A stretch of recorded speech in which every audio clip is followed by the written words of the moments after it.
मैया के सभी ग्वालों की जय हो। सभी गोपियों की जय हो। वृंदावन बिहारी लाल की जय हो। जय जय श्री राधे श्याम। तो कल हम सब ने भगवान की विविध कथाओं का श्रवण लाभ प्राप्त किया। बोलो राधे राधे। और सती चरित्र के साथ विश्राम दिया था। श्रीमद् भागवत के चतुर्थ स्कंद के सप्तम अध्याय से हमने विश्राम दिया था, विराम। और वहीं अष्टम में मनु जी महाराज के दो पुत्र हैं। सुखदेव बाबा कहते हैं राजन, सबसे पहले छोटे बेटे का चरित्र सुनाया जिनका नाम उत्तानपाद है। राजन, इनके पास दो पत्नियां हैं, अर्थात दो विवाह किए।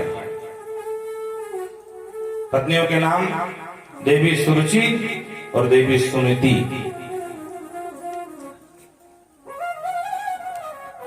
स्थिति ये बन गई कि महाराज उत्तानपाद देवी सुरुचि के प्रेम पास में इतना बन गए कि जो बड़ी रानी है ज्येष्ठ पट्टमहिषी सुनीति, इनकी तरफ से बिल्कुल ही ध्यान ही हटा लिया और अपने ही राजमहल में अनाथों की तरह देवी सुनीति जीवन यापन करने लगी। दोनों के एक एक बेटे हैं। सुनीति के बेटे का नाम है ध्रुव और सुरुचि के बेटे का नाम है उत्तम। बोलो राधे राधे। चर्चा ज्यादा न करें तो बोल वृंदावन बिहारी लाल की जय। सुनीति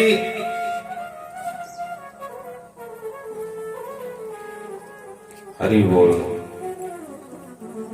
सुरुचि प्रेयसी पत्नीर नेत्रा यत्सुतो ध्रुवः।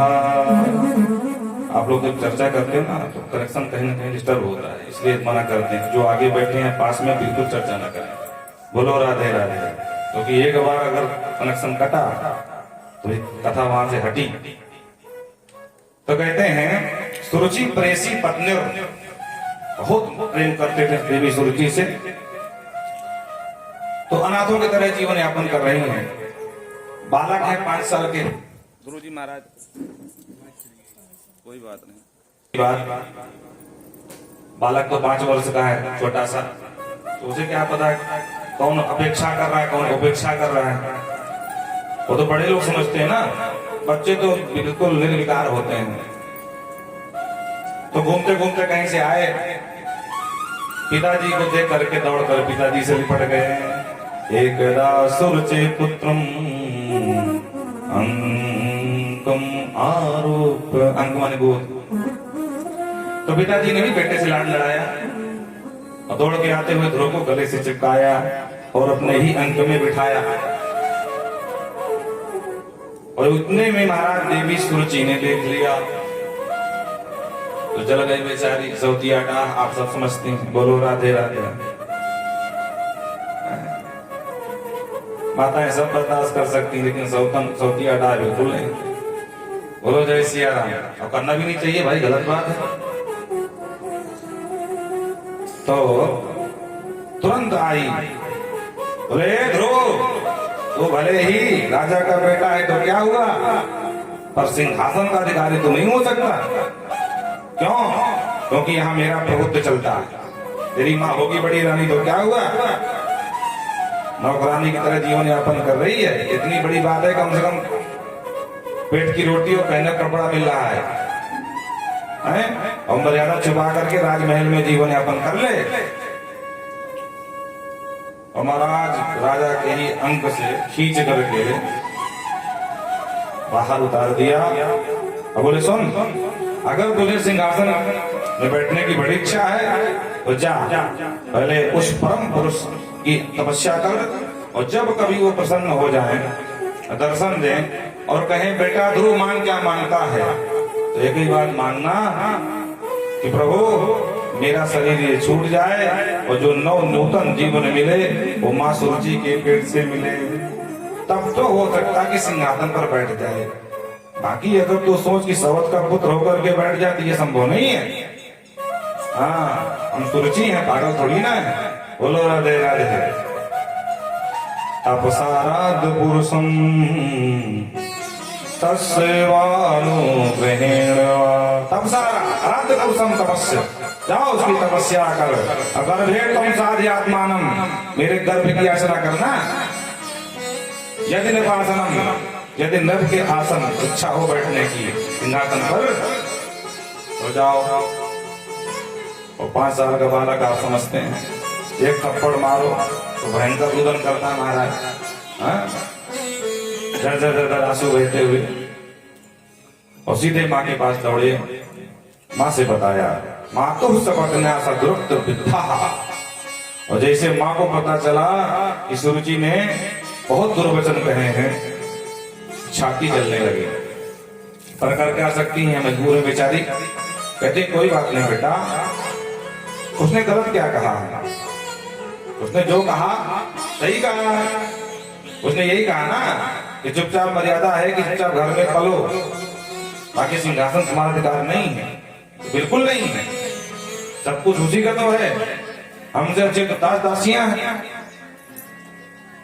वर्षों बीत जाते महाराज, कभी हालचाल तक नहीं पूछते हैं, और दास दासी तो पूछ भी लेते हैं भाई का कोई कमी तो ना है। आज बहुत दुखी दावा बिना दावर देव बाला, वो बाला माँ जैसे जंगल में आग लग जाती है ना, तो पूरा जंगल राख हो जाता है महाराज। देखने में ही जंगल के सकल सूरत भी बड़ी भयावह हो जाती है जब आग लग जाती है, क्योंकि सारे हरे वृक्ष सब जल करके भस्म हो जाते हैं। थोड़ा डरावना प्रतीत होता है जंगल में। बोलो राधे राधे राधे। क्यों? क्योंकि आग लग गई तो वहां किसी के बसिंदा नहीं है, सारे बस पक्षी भाग जाते हैं, पलायन कर जाते हैं। क्योंकि जब वहां कुछ बचेगा नहीं तो लोग खाएंगे क्या? जो वंचर है वो भी भाग जाते हैं महाराज। बस पक्षी पलायन कर जाते हैं, परिंदे दिखाई नहीं पड़ेंगे फिर जंगल में जब तक हरियाली नहीं आएगी। तो आज मानो माँ सुनीति का हृदय दावाग्नि की तरह दहक रहा है, फिर भी क्या कर सकते। मंगलम तातु परे सुमंस था। लेकिन बेटा एक बात स्पष्ट मान ले, उसने जो कहा बिल्कुल सही कहा है और इसी में तेरा मंगल है। तो कई बार पूछता था कि पिताजी कौन है, पिताजी कौन है। बोलो राधे राधे। और ठीक से हमने पिताजी के परिचय न करा पाया आई, और उसने तो परम पिता का पता बता दिया है। तप सम्राट पुरुषम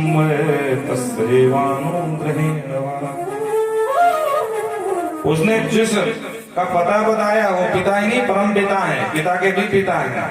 और बेटा एक बार जो उनको मना लेता है ना, तो फिर दुनिया में कुछ पाना शेष नहीं रह जाता है। इसलिए उसने जो पता बताया है जिसके लिए उसको मना। सत्यम सुरक्षाभीतम भवन में यदुत दुर्भाया उदरे गृहीता। उसने गलत क्या कहा है, दुर्भाग्नि के उदर से जन्म लिया है, मैं दुर्भाग्नि हूँ, मैं अभाग्नि हूँ। सत्यम सुरक्षा, सुरुचि ने बिल्कुल सत्य कहा है। गुरु जी ने कहा माँ आप भी ऐसी बात कर रही हैं। अरे छोटी माँ इस तरह की बात करे तो बात समझ में आती है, लेकिन आप भी बोले उसने जो कहा बिल्कुल सही कहा है।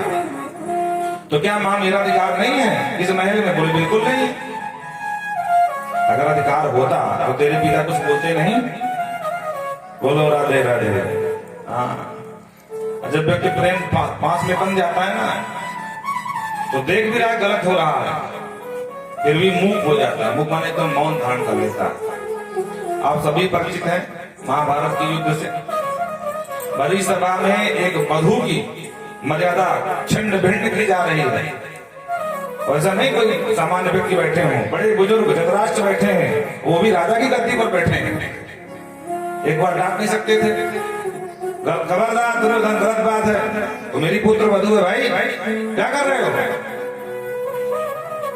अरे खेल खेल में तुम सचमुच किसी की मर्यादा तार कर दोगे? अरे माना वो हार गए तो क्या मतलब, सचमुच तुम दांव लगा दिया, बंद करो। पर एक बार भी पुत्र मोह पुत्र प्रेम के पास में इतना बन गए धृतराष्ट्र महाराज। महाभारत में तो स्पष्ट कहा व्यास जी ने कि जो बाहर के चक्षु हैं, जो सामाजिक नयन है, नेत्र हैं वो तो अंधे थे ही, लेकिन ज्ञान वैराग्य के जो दो नेत्र होते हैं, ज्ञान विराग नयन उर्गारी, आज वो भी अंधे हो गए। वो भी मान लो। तो कभी कोई व्यक्ति प्रेम पास में इतना मजबूर हो जाता है कि गलत का भी विरोध नहीं कर पाता। नहीं डांट देना चाहिए सुरु जी को, क्या बोल रही हो, वो भी मेरा बालक है भाई, पर नहीं। जय हो प्रभु, बोल वृंदावन बिहारी लाल की जय। तो कहने का तात्पर्य, ध्रुव जी बिल्कुल छोटे से बच्चे हैं और इस तरह से आज दुखी, जैसे कोई विषैले सर्पीले जहरीले नाग को डंडा मार दे महाराज, उसके बाद वो फुकार मारता है। इतना क्रोध में क्षत्रिय खून है, उसे गर्म होता है महाराज। बोलो राधे राधे। हाँ, क्षत्रिय खून बहुत गर्म होता है, बात बात में उबाल मारता है। बोलो राधे राधे। कल हमको डांट पड़ी है और बहन जी बैठी है, अब हमें क्या पता कौन वकील है कौन डॉक्टर। बोलो राधे राधे। हमसे बोले कल आप बोल रहे थे वकील के विषय में, हमने कहा हमें क्या पता कौन वकील है। हम तो अपने आचार्य जी को बोले क्योंकि गलती कर रहे हैं, इनको देखकर बोल गए। बोलो राधे राधे। मरमी शस्त्री प्रभु सट धनी और वेदवंत कवि भानुष मुनि, इन्हें भी विरोधे नहीं कल्याणा। बहन जी माइक हमारे पास रहता है, हम तो विरोध मत करना। बोलो राधे राधे। हाँ, समझ में आया। मरमी जो भेद जानता हो और जिसका प्रभुत्व चलता हो, जिसके हाथ में शस्त्र हो, बंदूक आदि, फालतू में बात मत करो, उससे मूड खराब हो जाए, कब दबा दे टाइगर मारा। बोलो राधे राधे। हाँ, और वेदवंत कवि भानुष मुनि, जो वेदवंत है, वेद पाठी ब्राह्मण है, जो कवि है, जिनके हाथ में माइक होता है, जो कथा व्यास है, तो इन्हें विरोधे नहीं कर जाना। बोलो राधे राधे। बोलो वृंदावन बिहारी लाल की जय। तो कहने का तात्पर्य यह है कि 5 साल का बालक क्रोध में भयंकर, माँ कहाँ मिलेंगे परम पिता? बोले बेटा सब जगह हैं। तो माँ दिखते क्यों नहीं है? बोले बेटा प्रकृति की हर वस्तु दिखती नहीं है। बोलो जय सिया राम। पुष्प के अंग प्रति अंग में सुगंध होती है, क्या दिखती है? नहीं दिखता। दुग्ध में ही मक्खन और घृत छुपा होता है, क्या दिखता है? उसको पहले जमाओ, फिर उसके बाद उसका मंथन करो, तब जाकर के मक्खन के बाद कढ़ाई में चढ़ाओ, फिर तपाओ, तब जाकर घी मिलता है। उसी प्रकार प्रभु भी हर जगह व्याप्त है, हरि व्यापक सर्वत्र समान। तो माँ कैसे मिलेंगे? बोले प्रेम से प्रकट होंगे। जाओ प्रेम से प्रकट होंगे। 5 वर्ष का बालक माँ के वचनों पर पूर्ण विश्वास कर लिया और महाराज सीधे निकल गए जंगल में भटक रहे थे। तथा मनुगो भगवान पितामहो। आज मनु महाराज ऊपर से देख रहे हैं, हमारे वंश का कोई वंशधर आज भगवान को पाने के लिए आया है। मन ही मन बहुत आह्लादित हो रहे हैं। और ध्यान रखना, जब भी कोई भी वंश परंपरा में कोई धार्मिक हो जाता है, वैष्णव हो जाता है, भगवत भक्त हो जाता है, तो पितर तृप्त होते रहते हैं कि भैया कोई तो आया कुर्क उतारने वाला है, हम लोगों को उबारने वाला। बोलो जय सिया राम। जब बालक का जन्म होता है और उस समय पिता तो प्रसन्न होता है, लेकिन पिता के पूर्वज भी प्रसन्न होते हैं ऊपर से, ये पानी देने वाला कोई आगे आ गया। और ये कलिकाल है महाराज, विडंबना ये आ गई कि पानी छोड़ो। लोग अपने अपने पुरखों के नाम भूल गए, बुरा मत मानना। अगर पूछ लो कदाचित कि आपके बाबा का नाम क्या था, हो सकता है बता दें बाबा के बाबा का, तो महाराज नहीं पता। और हमारे महाराजों ने कितना गजब का विज्ञान दिया था। शादी ब्याह में जब पितरों का निमंत्रण होता है, तो उस समय एक परंपरा डाल दी कि भाई देवताओं के बाद पितरों का भी निमंत्रण दो, ताकि कम से कम इसी बहाने नाम तो लिख के रखोगे, तो नाम लेके आह्वान कर दोगे। अब धीरे धीरे ये सब परंपरा बंद हो रही है। कोर्ट मैरिज हो रहे महाराज, मंदिर में शादी हो रही, वहां कहा के पितर निमंत्रण। बोलो बोलो। और क्या बताएं आपसे, आजकल तो केले छील करके पैकिंग में आ रहे हैं, छील करके, जैसे छीलने बड़ा गजब की समाज है भाई। कितने हम आलसी होते चले जा रहे हैं। अब तो केला छीलने में कितना मेहनत लगती, कितना समय लगेगा, पर देखो तो गजब का विक्रेताओं का ये बेचने की प्रक्रिया है, लोगों को लुभाने, भैया छीलना नहीं पड़ेगा, छीले छिलाए। अब बताओ, वैसे भी कहते हैं कटा फल अच्छा नहीं होता है। अब छीले केला और उसमें पन्नी लपेट करके अपने नाम का सिंबल लगा करके और घर घर पहुंचा रहे डिलीवरी वाले, खाओ। अब 4-10 दिन के छीले हों, 4-10 महीना के खाओ। बोलो राधे राधे। भगवान जाने एक समय ऐसा आ जाएगा कि भैया ऐसी कोई व्यवस्था कर दो कि भोजन पचाना भी न पड़े, बिल्कुल पचा पचाया दे दो, किसी सीधा उठा करके एक बार में ले लो, आराम से मस्त सो जाओ। गजब विज्ञान आजकल आ गया है। तो मनु जी प्रसन्न हो रहे हैं और मानो मनु जी ने भगवान से प्रार्थना करी कि हमारा नाती है, प्रभु कुछ कृपा करो, अभी गुरु की कृपा से वंचित है। तो भगवान ने नारद जी को भेज दिया।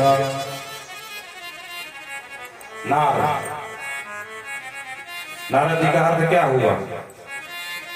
नारम ज्ञानम ददाति इति नारद। नरानाम मनुष्य का नरानाम समूह को भी कहते हैं, जितने नर हैं उनको नरा कहते हैं। तो भगवान के ज्ञानावतार किसी को कहेंगे तो नारद जी हैं, क्योंकि नारद जी न मिलते तो ध्रुव जी का कल्याण न होता। और दूसरी बात, वाल्मीकि रामायण लिखा जरूर वाल्मीकि बाबा ने, लेकिन किसके कहने से लिखा? नारद जी के कहने से। प्रथम काव्य है हमारे रामायण का। तो नारद जी भक्ति के आचार्य हैं, भक्ति के नारद जी प्रमुख आचार्य हैं। अच्छा, कभी कभी नारद जी को जैसे रामलीला का अभिनय होता है तो इतना मतलब ऐसे दिखाते हैं नारद जी को जैसे घर घर का झड़ालू बाबा है, चुगलखोर है। अच्छा, बात बात में तो लोग कहते हैं, जैसे कोई व्यक्ति होता है ना कि बात बात में किसी की चुगली करता है, इधर की उधर, उधर की इधर, तो लोग नया नामकरण कर देते हैं, आओ नारद जी महाराज ठीक है। अब बताओ, मतलब नारद जी को इतना हल्का समझ लिया आपने? गजब के लोग हैं भाई। नारद जी को पहले पढ़ो, नारद जी को समझो, नारद जी हैं क्या। नारद जी ने किन्हें नहीं उबारा, प्रहलाद हो, ध्रुव हो, सती हो, सती को भी मार्गदर्शन दिया तो नारद जी ने दिया। रामायण के रचयिता के प्रमुख रूप में देखा जाएगा तो नारद जी। और दूसरी बात छोड़ो, इसी भागवत को जब व्यास जी खिंड मना बैठे थे, किन कर्तव्य पूर्णता, क्या करूं क्या ना करूं, शांति नहीं मिल रही है, इतना सब कुछ लिख डाला, अभी शेष क्या है? तभी नारद जी आए हैं और विधवत नारद सुर पूजितम, नारद की पूजा करी नारद जी की, महाराज की, वेद व्यास जी ने। तब नारद जी ने ज्ञान दिया, न सौभते ज्ञान मनन निरंजनम अच्युत भाव वर्जितम। व्यास जी आपकी लेखनी जोरदार है, वैदुष्य खूब छापा आपने, लेकिन मुक्त कंठ भगवान की महिमा नहीं गाई, और इसीलिए आपको अभी तक शांति नहीं मिल पाई। तब जाकर के पिताजी के जो द्वारा प्रदत्त थी 4 श्लोकों में भागवत, वही व्यास जी को दिया। व्यास जी ने उसी का विस्तार करके 18,000 का दिव्य ग्रंथ तैयार किया। ये सुदामा जी का आपने देखा होगा, वो 3 जगह थे जो मटक मटक के चले, वही सुदामा महाराज, और आजकल भागवत में दिखाते हैं, लेकिन गलत है। जय हो जय हो जय हो, वृंदावन बिहारी लाल की जय। कथा के मध्य में हमारे भैया चाचा श्री पधारे हैं। अभी इसके पहले वही कथा थी विशाखपुर में, आप वहीं से पधारे, लाला को लाओ और स्थापित करो भाई आचार्य जी। जय हो प्रभु, वृंदावन बिहारी लाल की जय। आइए, ब्रज के नंद लाला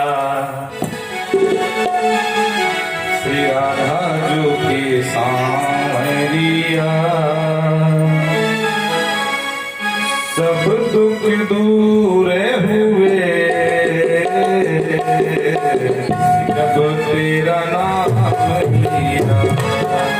ब्रज के नंद लाला राधा जो के सांवरिया,